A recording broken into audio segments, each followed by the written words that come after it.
para supir ini mereka tidak mendapatkan fasilitas dari tempat mereka bekerja.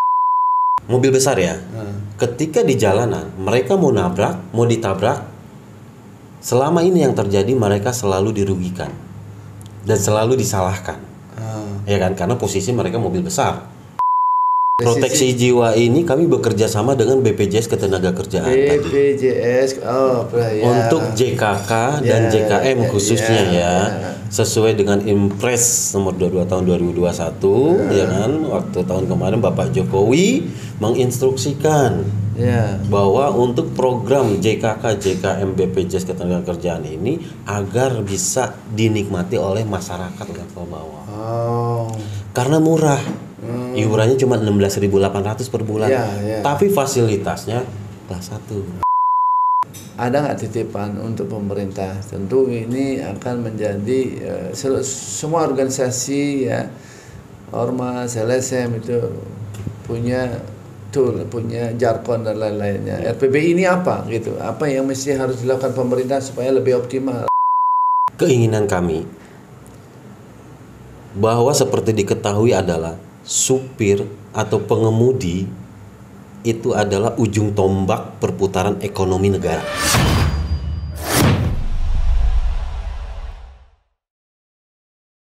Selamat datang di Jarak Podcast.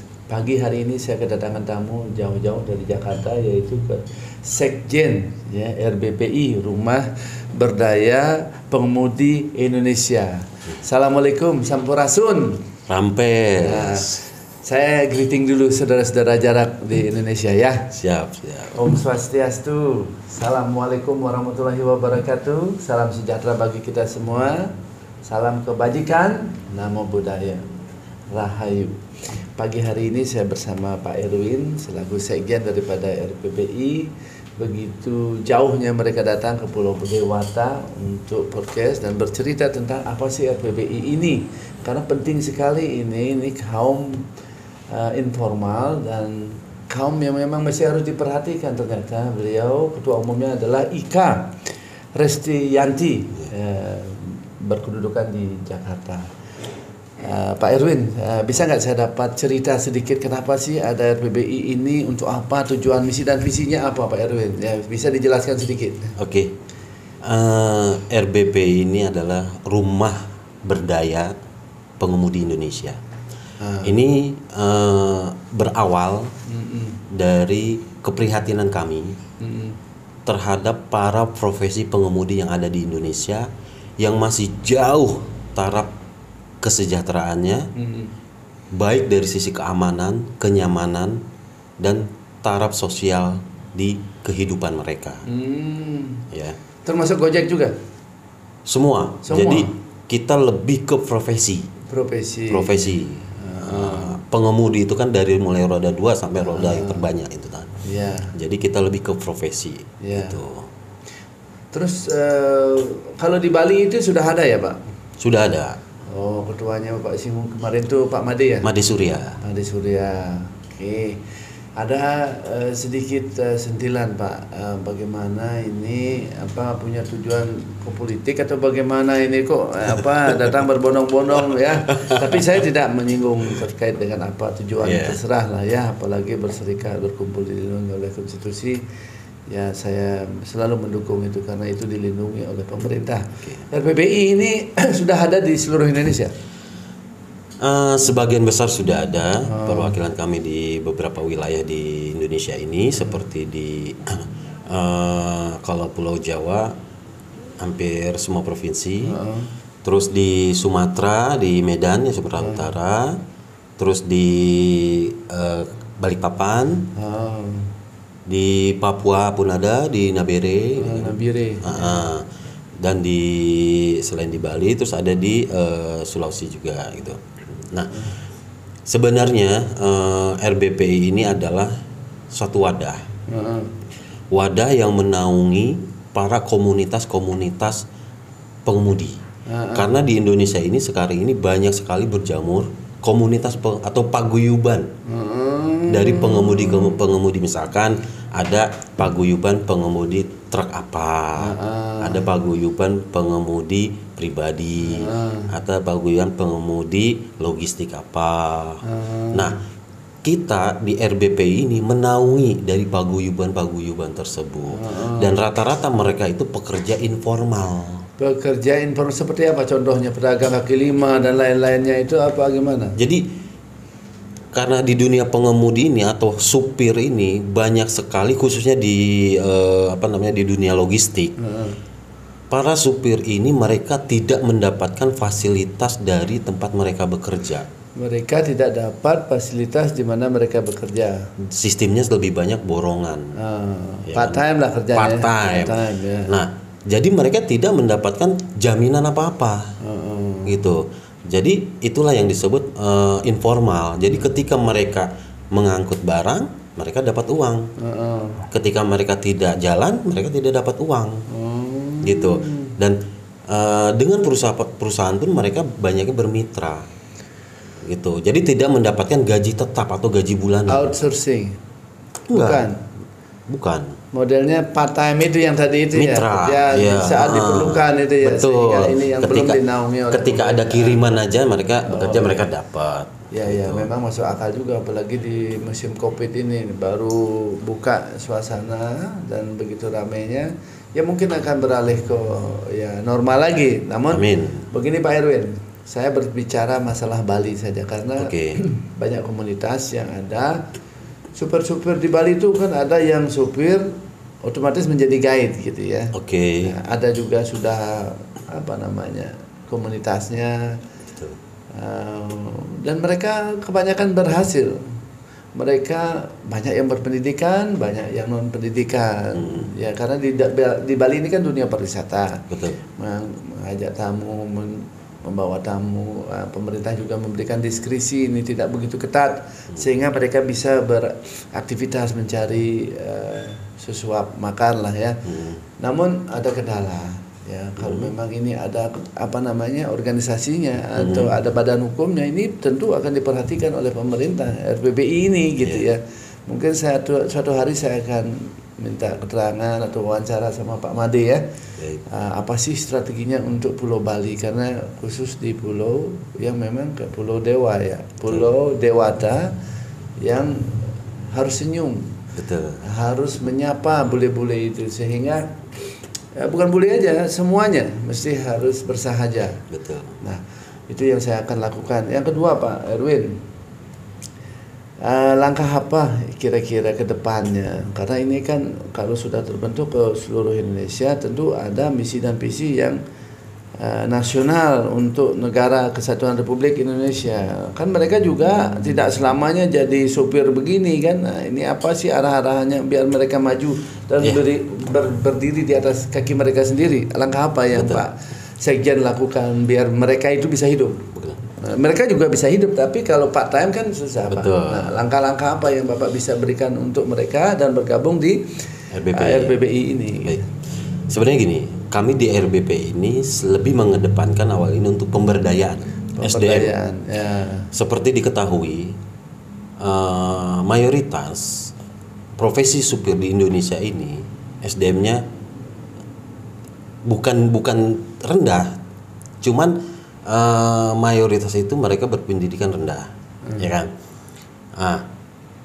Di satu sisi kami melihat bahwa pemberdayaan untuk para supir ini sangat kurang sekali untuk menaikkan mereka jadi naik level, gitu kan? Karena gini, ketika kita lakukan ya program kami di RBPI ini, kita akan lakukan pemberdayaan, misalkan uji kompetensi, ya kan, untuk mendapatkan sertifikasi, agar mereka nanti ketika memegang sertifikasi profesi itu mereka punya daya tawar untuk pekerjaan. Betul, itu salah satunya. Terus ada pemberdayaan dari sisi SDM lainnya. Terus yang satu lagi yang paling penting itu, mereka ini rentan terdampak diskriminasi hukum.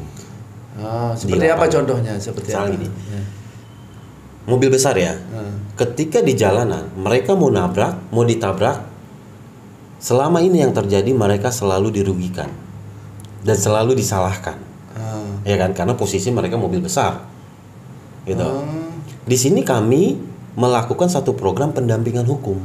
Oke, pendampingan hukum. Pendampingan hukum. Kalau memang itu sesuai kesalahannya memang dari pengemudi, paling tidak mereka terproses sesuai dengan jalur hukum yang berlaku ya. Ya, terkadang kan banyak sekali mereka tidak bersalah pun tetap mendapatkan diskriminasi, gitu. Dan terkadang perusahaan pemberi mereka kerja tidak mau tahu, itu dibebankan ke supirnya. Itu yang gara-gara itu sehingga Pak Sekjen, Pak Erwin membentuk ini sama Bu Etni ya, Bu siapa namanya? Ika. Bu Ika. Ya.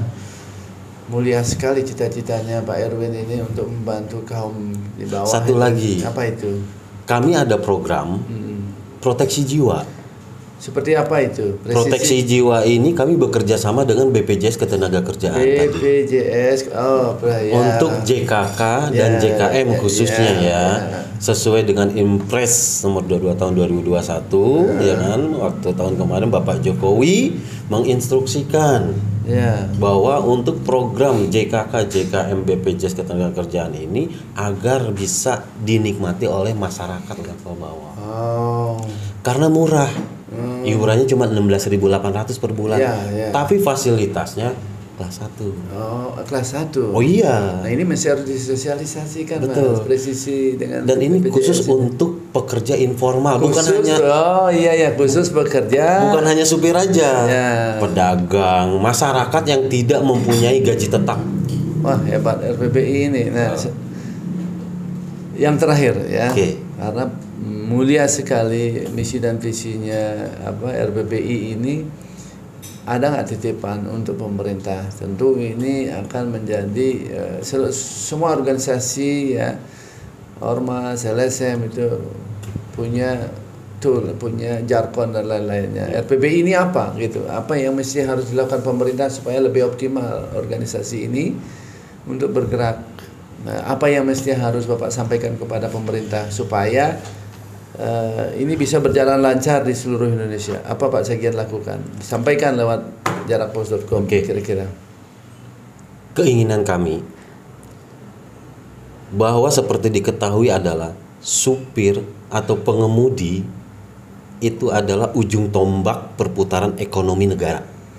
Ujung tombak, ya. Bisa dibayangkan ketika supir logistik mogok. Tidak ada distribusi barang, apapun itu bentuknya barang, perekonomian negara pasti akan lumpuh. Menyentuh hati itu kata-kata ya. Terus sesuai dengan apa yang disampaikan sama Pak Presiden Jokowi bahwa pekerjaan supir itu pekerjaan yang sangat mulia, ya kan? Yang menjaga stabilitas perputaran ekonomi negara. Jadi kami berharap dengan RPPI ini, ya kan, pemerintah lebih melihat, lebih menganggap dan mengakui gimana caranya pemerintah dapat lebih mensejahterakan profesi pengemudi yang ada di Indonesia, khususnya yang pekerja informal. Ya, demikianlah pemerintah, berarti melalui gubernur kabupaten dan lain-lainnya yang terkait dengan regulasi yang Bapak pimpin ini, tolong diperhatikan. Ya, khususnya mungkin ini Menteri Perhubungan, Menteri Sosial yang terkait dengan bantuan-bantuan sosial kepada masyarakat di bawah RPBI ini bergandengan dengan pemerintah untuk mencari kesejahteraan. Kira-kira begitu Pak Erwin? Betul. Memang ada 4 instansi. Ya memang karena itu kan ada perhubungan, karena transportasi, kan ya sosial, karena ini mesti harus dibantu kegiatannya. Ya bila perlu ini membentuk koperasi, nah besok-besok menjadi partai yang besar. Pak Sekjen ini kan kita mana tahu kan. Ya ini kan sudah anggotanya banyak sekali di Indonesia. Ini bisa punya handil nanti untuk demokrasi kita kan. Saat ini kami baru 12.000. Ya 12.000 kan lumayan. 12.000 itu nanti kalau memang namanya kita ya kita tidak tahu, organisasi itu tidak berawal dari besar, tapi RPBI ini ya pelan-pelan ya ini kaum di bawah ini akan didengar oleh pemerintah karena mereka ini tersentuh langsung di sektor real ini. Iya. Ya kunci tadi barometer dari kehidupan itu ada di supir dan lain-lainnya. Betul. Kira-kira gitu Pak Sekjen. Siap. Ya, mudah-mudahan ini bermanfaat apa yang menjadi wacana kita supaya pemerintah mendengarkan ini, ya. Amin. Demikianlah wawancara saya bersama Sekjen LPPI Bapak Erwin. Ya, mudah-mudahan bermanfaat bagi masyarakat yang belum kerja terus bekerja dan bergabung ke LPPI. Sampai jumpa di lain kesempatan. Saya akhiri dengan Agung Pramusanti. Om Santi Santi Santi. Assalamualaikum warahmatullahi wabarakatuh. Waalaikumsalam. Salam Pak Erwin. Siap.